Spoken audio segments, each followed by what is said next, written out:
Let's get to our man who is just flying in life, Brian. He's all above it at the moment. That is our man, Matty Johns. Good afternoon, Matty. Good afternoon, boys. I will say this, I'm certainly flying today.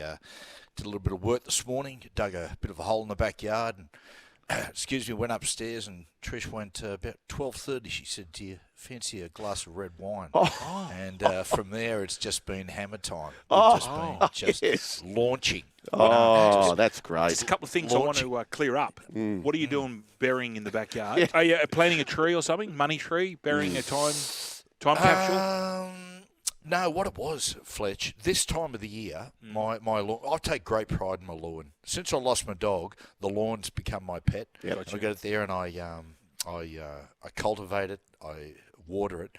But the cold weather, the cold snap, if you will, it's just destroyed my lawn. Yeah. So what I've done, I've got a bit of a tip, and I'm sort of like excavating, digging holes in the backyard, and anyway. We'll see how it looks in about a month. You got to aerate. Good call. He's aerating.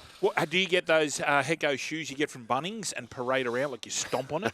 Oh, yeah, the stompers. I once had a pair. I haven't got them at the moment. I've got the spike. You know, you get the spike and, you know, the pitchfork.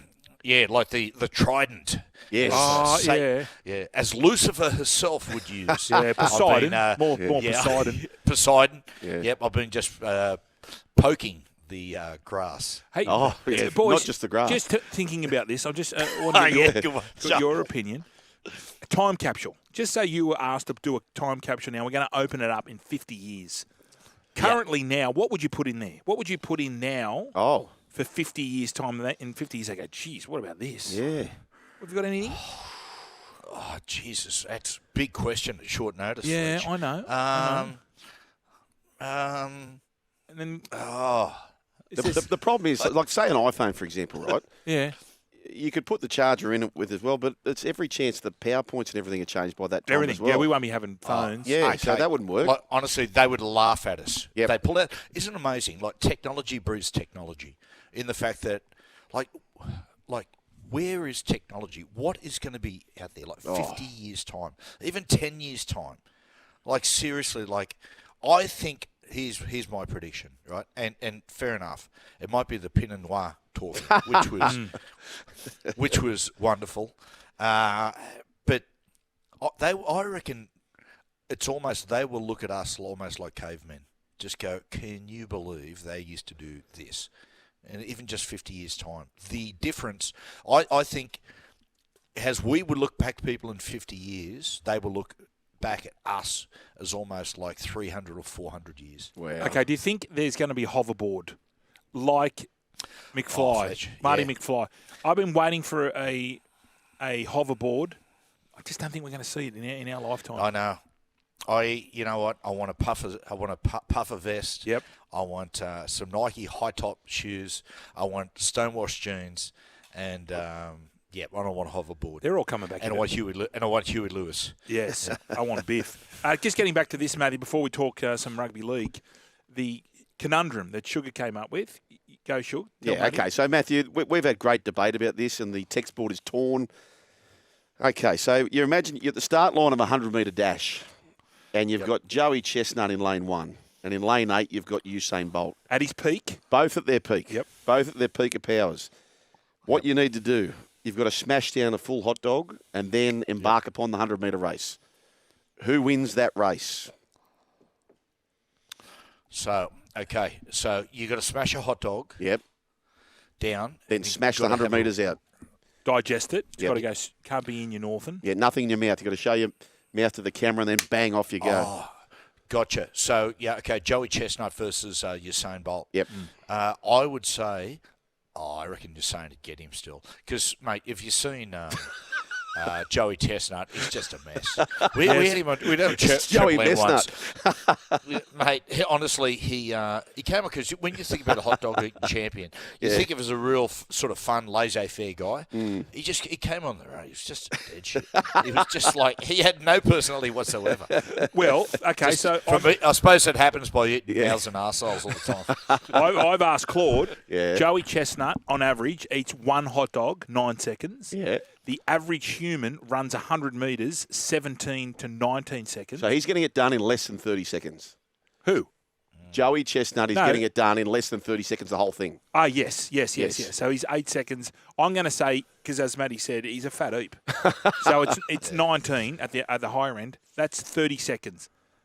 He does this easy. So but that means you've got 19 seconds to eat a full hot dog. That sounds easy, Brian. Usain Bolt, have you seen him? To eat a hot dog? He could neck that. I don't know about that. Mate, big time. You seen him at the Central Coast Mariners when he played there? Mate, he was ace up front. Honestly, his touch was average, but man, Okay. what a stride. George has put a real damper on our time capsule. The rate humans are going, there won't be a world in 50 years. Georgie. George. Far out. George. Mate, I beg to differ completely. So do I. I think we're George, where'd you get that conclusion from? Anyway, Matt, let's move on. Remember being a kid. I remember being a kid, right, in... it was the year, it was a war that happened. Now, it just shows you, Catholic education up in the coalfields. And I remember being in the schoolyard once, and over the loudspeaker, the principal said, I want to alert everyone that if you want to go home early or call your parents, do it because America's just declared war on Russia, right? And everyone's like, oh, my God. The world's going to end. Anyway, it was a hoax. It was a false alarm. Anyway, he just picked up on it. But do you remember the days when you were saying, like, along with George said, oh, mate, the world won't be here anymore. Do you remember the days that terrified everyone was of nuclear war? Oh. Like it was omnipresent in your mind. Every time there was a war, there used to be, mate, World War III would be fought with sticks and stones because it'll be like the nuclear war. And you're just going, man. Anyway, heavy, Brian. That is heavy. Sorry, guys. That is so. Matthew, you need to Trish, another Pinot Noir. After Pinot Noir. Hey, let's talk about the dogs, Matthew. Yes. Pass mark for Lockie Galvin at 7. Thoughts? What's he? Potentially, is he the man? Oh, he's operating at about 7 out of 10. Yeah, he's doing good. I think by the time that finals come around, they will. He'll be firing, but it's a tough ask. We were talking about that the other day, Coops, with with Blaze Talangi, weren't we, Fletch? About saying going into that Penrith system, playing even though he's playing alongside Nathan, going to that new system and playing in the halves, he said his head was spinning early doors. So you imagine going in like Lockie Galvin's gone into a brand new system and a pretty complex attack with all the blokes ball playing through the middle and whatnot, all the utilities. And then suddenly you're the bloke's got to steer the side around the park. It's a big ask. And, he's doing very, very well considering. In the first couple of weeks, he's doing remarkably well. But, yeah, like he's on track. He's doing very, very well. I will say this, and I said it on last night when I was with Cooper Cronk. I do one thing that does irk me a bit is all the stats that have been released to journalists on Toby Sexton saying, "Oh, look at this! He's only had 2 of this and that." Like, I just think that's so disrespectful. Given where Toby has taken that team, I just think he deserves a lot better than that. I thought it was pretty crook. And the other thing is too, like, who's to say you don't need him grand final day if they are to be there? Yeah, Joel, that's spot on. Exactly right. And we spoke about this last week on the show. Stats tell a lie a lot of the time. For Toby, yes, he's not doing the same try assists as Nathan and those guys, but sometimes when you're in the halves, it's the things you don't do that are really important. Pushing cryptic passes and Matthew, that's cryptic. and overstepping your bounds and things like that, right? He, regardless of what he's done and try assists and everything that appears on the stat sheet, he has taken the Dogs. Look where he was when he walked into that team, and look where they are now, right? And a lot of that is Toby. Another example, Fletch. Sorry. So Kurt Capewell, he was in a press conference and during Origin, and they said, "Oh, Kurt, do you know that you're the top player for missed tackles?" He goes, "Oh, no, I didn't." But there you go. Same thing. But that can also be. Bullshit. You speak to like Gus the other night said. Teams all say how Warriors are so harassing in their nature.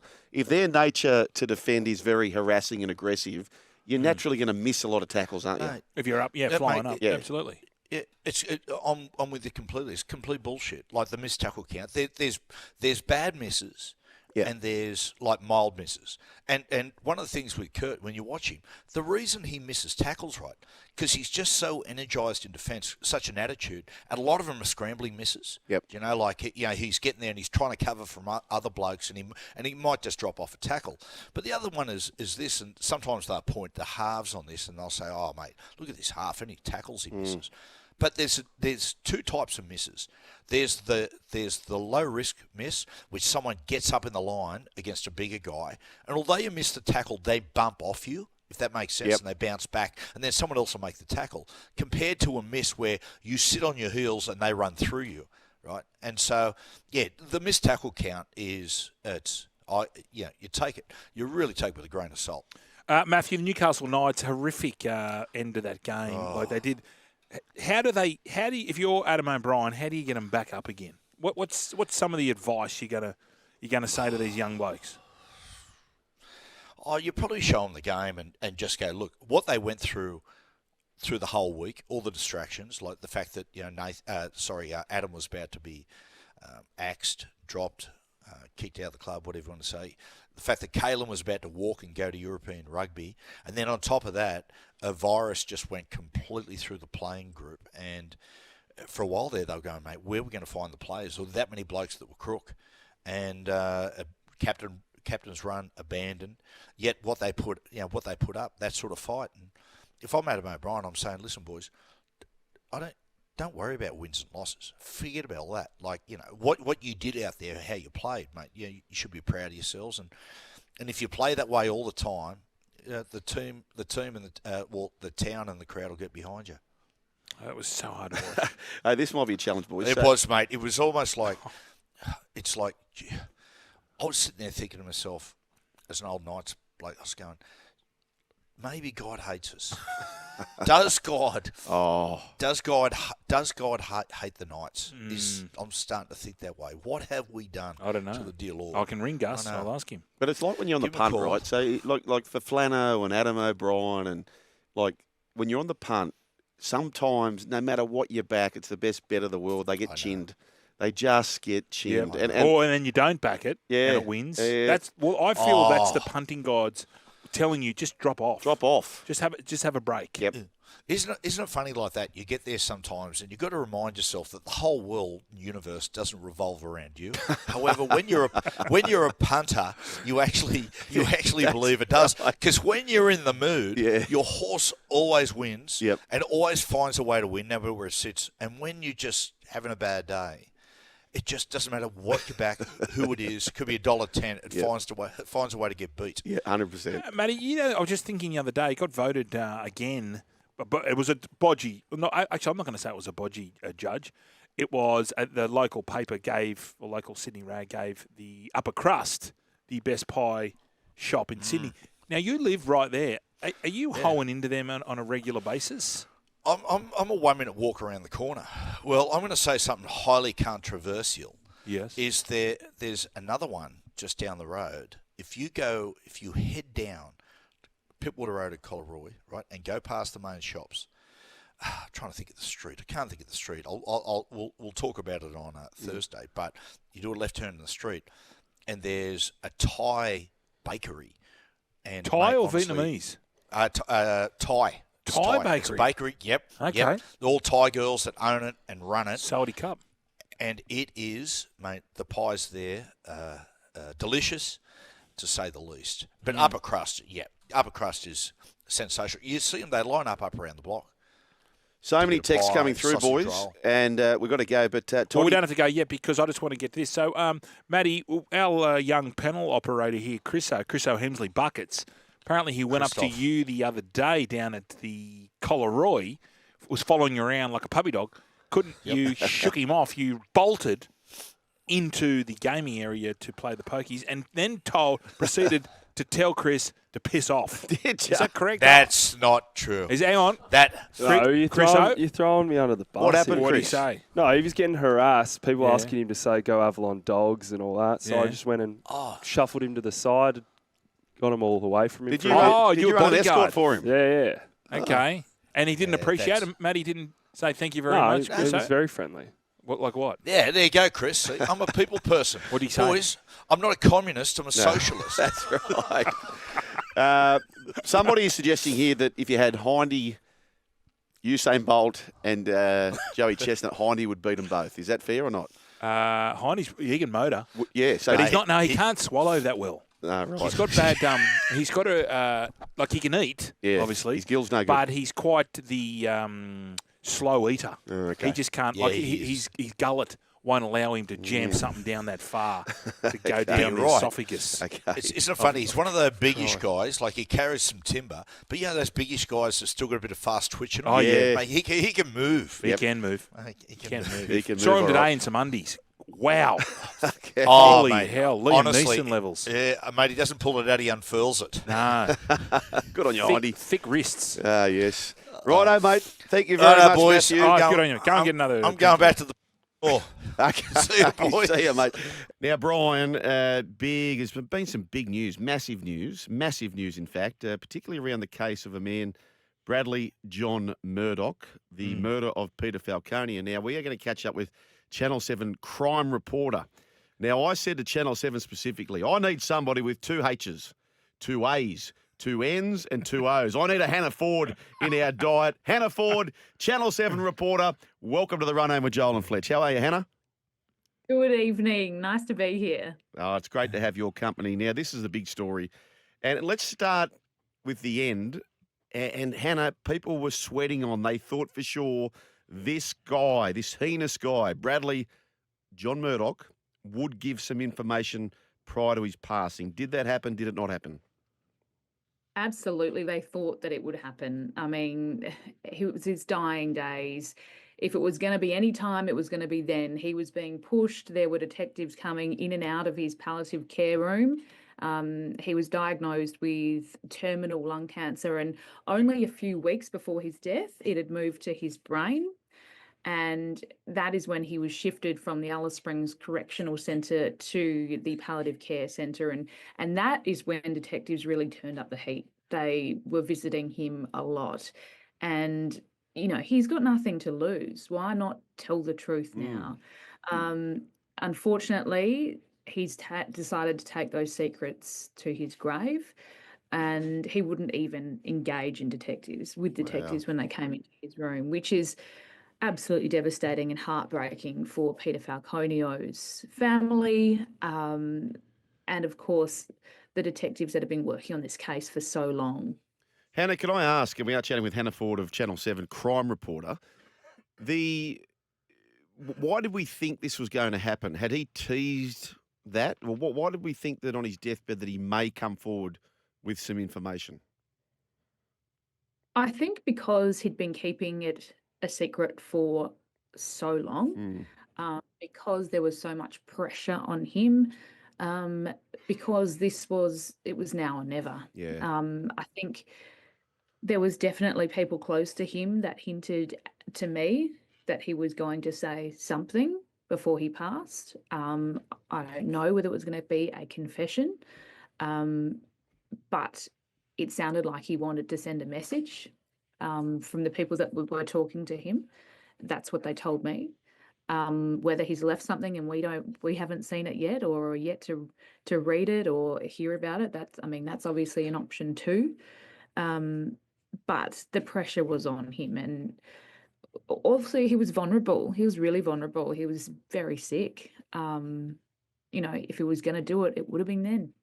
Hannah, can I ask you this? So Brian and I know the case, and he's itching at the bit to ask you some big questions. However, before we do that, I think it's important to share with the listeners who maybe aren't so au fait with this story. Do you mind just recapping the bullet points of this big Australian crime?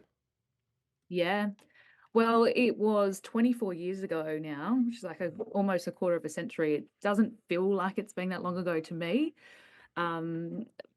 But it was a crime that sort of gripped the world. It sent chills through the outback. It changed sort of the landscape of the centre of Australia. These two, Joanne Lees and her boyfriend Peter Falconio, were travelling from Alice Springs to Darwin as part of their backpacking trips through Asia and Australia.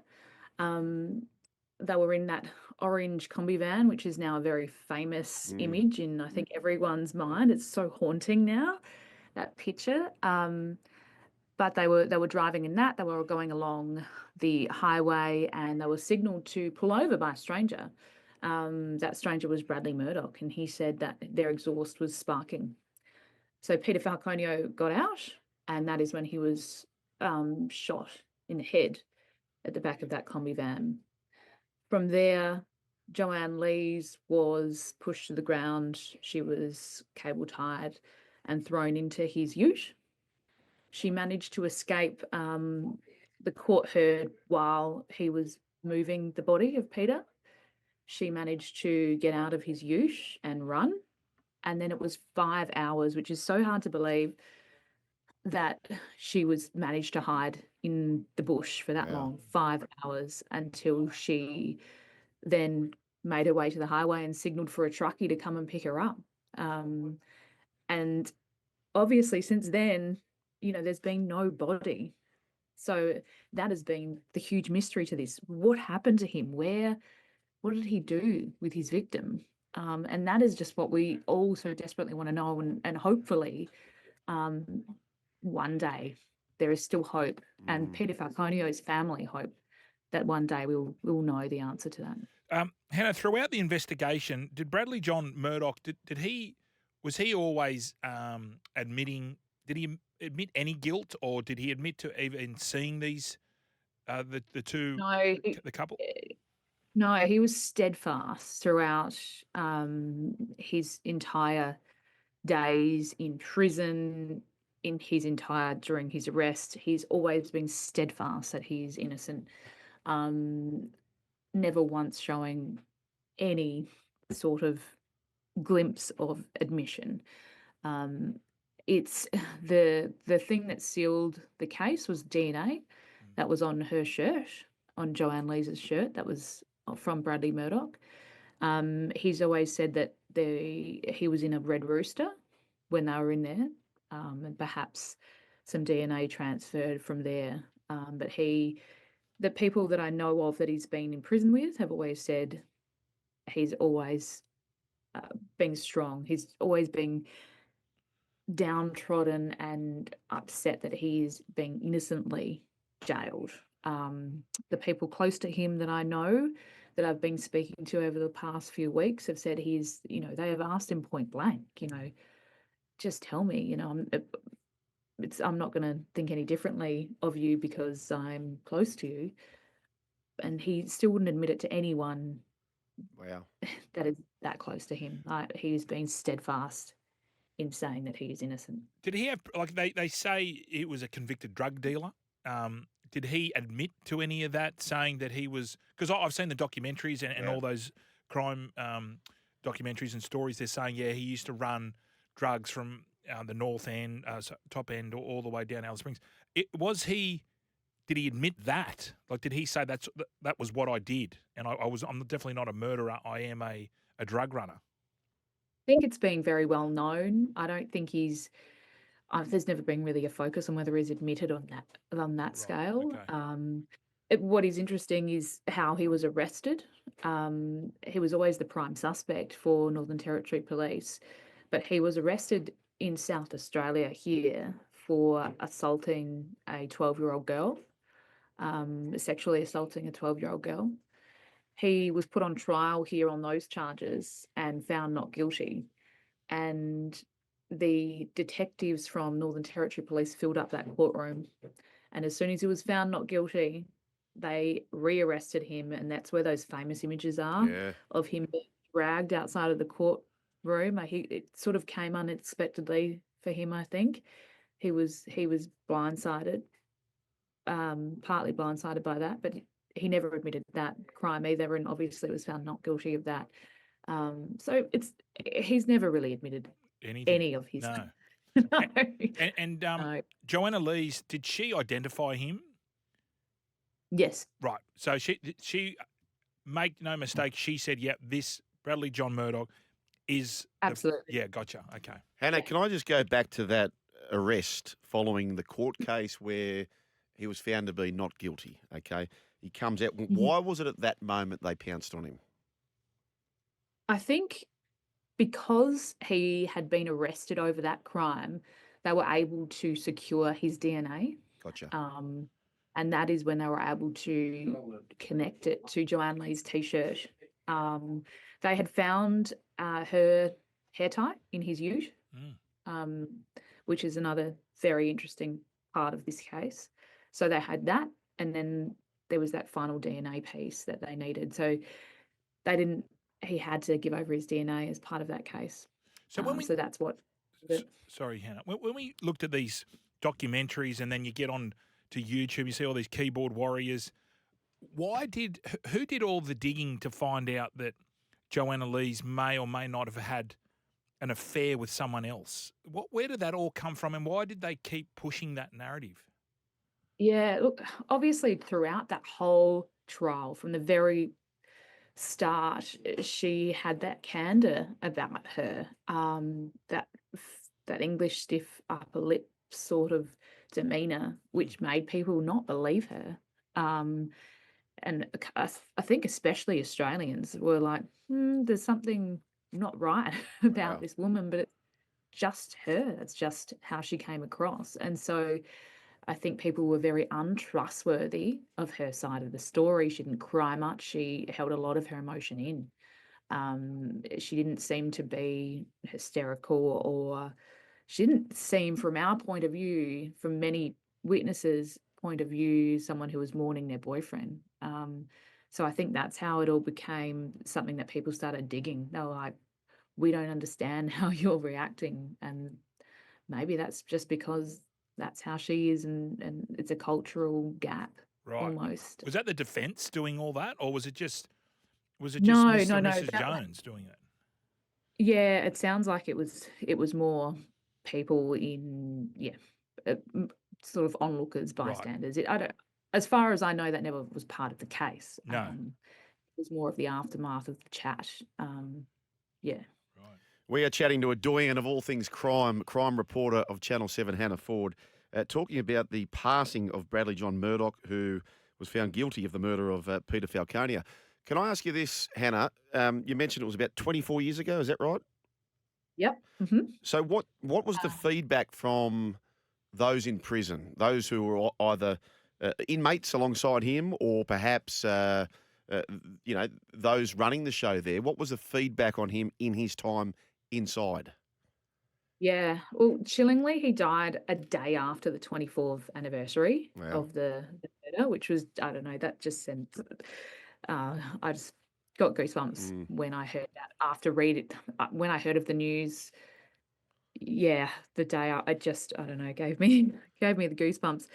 But everyone I've spoken to in prison, who's been in prison with him, or have talked to those who have said they've given him a glowing report that he was a model prisoner, that he ran the kitchen and made the most beautiful cakes and delicacies, that he was so well liked. Wow. He almost ran the prison. Like, the corrections officers thought the world of him. His family have put out a statement since his passing, saying the Indigenous prisoners really looked up to him too, and called him uncle. A few days before he passed, they allowed him to go back to the correctional facility and say goodbye to his mates. It's mates that really looked up to him. He had this. He was charismatic, according to a lot of people I spoke to, which is obviously a very different picture to the one we've seen that of him. It almost looks. Well, he was described as a monster, and you see him being dragged out of that court with that sort of menacing grin. So to hear people who actually spent time with him, and to see the photo that his family put out with that big smile, they knew a different Bradley Murdoch inside, apparently. Was there ever a psychiatric diagnosis of Bradley John Murdoch?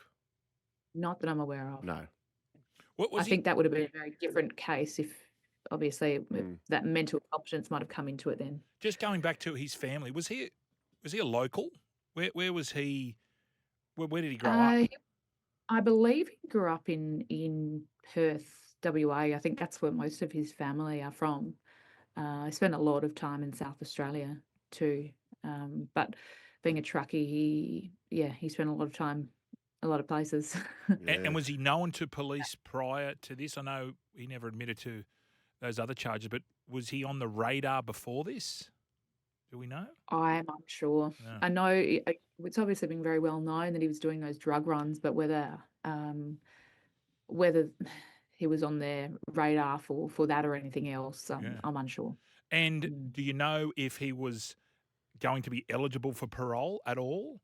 I mean, 24 years ago when he got convicted, but I know he's no longer with us, but was he eligible 30 years for parole? I don't know. I don't believe so. There was nothing ever said about his eligibility. But obviously that was cut short anyway. I mean, 20, it's a long time in prison, almost. Yeah. 2 decades. But I understand that, this illness got him very quickly. And it wasn't long after he'd been diagnosed with that lung cancer that it spread to his brain. It was quite sudden. I understand the only people sort of by his side when he passed were correctional officers, family weren't there. And that's perhaps because they didn't really know how long he was going to last. It was one of those ones where it could be any day or another 3 months. People were unsure. Hannah Foord, Channel 7 crime reporter. What a chilling week. In the same week, so Bradley John Murdoch, who was convicted of murdering Peter Falconia, in the very same week, the main suspect of Rochelle Child's a cold case, Kevin Corral. Oh, dear Rochelle. He's passed away in the same week. So these are two cases that have gone on for around the same time, the best part of a quarter of a century. And it's all happened in the same week. Kevin Corral has passed, and we're still learning details around that from the Thailand authorities who have been buttoned up. But to think it's happened in the same week, unprecedented, I would think, in Australian crime. There's no doubt about that. We've got a message coming through for you, Hannah, esteemed Channel 7 crime reporter. They're asking, can you ask Hannah about the Beauty and the Geek contestant? What's the situation there? Well, that for those that don't know, that's been a case that's been happening here in South Australia. Beauty and the Geek contestant Tamika Chesser. I don't know how to describe her demeanor, but she's I guess she lit up the screens as a reality TV contestant with beautiful woman, and quite famous for when that started, that show. She was in season 2. But she's a very different looking woman now. And she was arrested recently and charged with murdering a man here and decapitating him. Wow. So that's another case that we've been working on here in South Australia that's very chilling, very haunting. She was captured on CCTV walking around the town in a sort of an outfit, carrying a bag, a suitcase, walking her dogs as if nothing had happened. But we know that this was after she had cut off the head of her then boyfriend. Oh. It's just, yes. Sorry if anyone's eating their dinner. So that is still going. The police here have just announced that they are searching new places in Port Lincoln where the two were from, because they still haven't found this missing head. So hopefully, once again, another family can have some closure and they can find these missing pieces. Obviously, Peter Falconio's family are hoping that even though Murdoch is gone, that's it opens a new door. People that were sort of holding his secrets for him, or that he opened up to somewhere along the line of someone somewhere, he might have told someone where he buried him, and they can lay him to rest too. Hannah Foord, thank you so much for all this time. So close to a big bulletin coming up for you. Of course, Channel 7 crime reporter Hannah Foord. Thanks for joining the Run Home with Joel and Fletch, particularly on a True Crime Tuesday. And, we'd love to say we look forward to catching up next time, but with this kind of topic, we kind of don't with our guests. But let's say, in case we don't, Hannah, You're an absolute star in this field, and we really appreciate your time. Thank you so much, Hannah Foord, for joining the Run Home with Joel and Fletch. You're still here? We'll see more on the Joel and Fletch socials and catch us live on SEN Radio. Because if you don't, you're an A grade. But if you do, you're the absolute Mickey.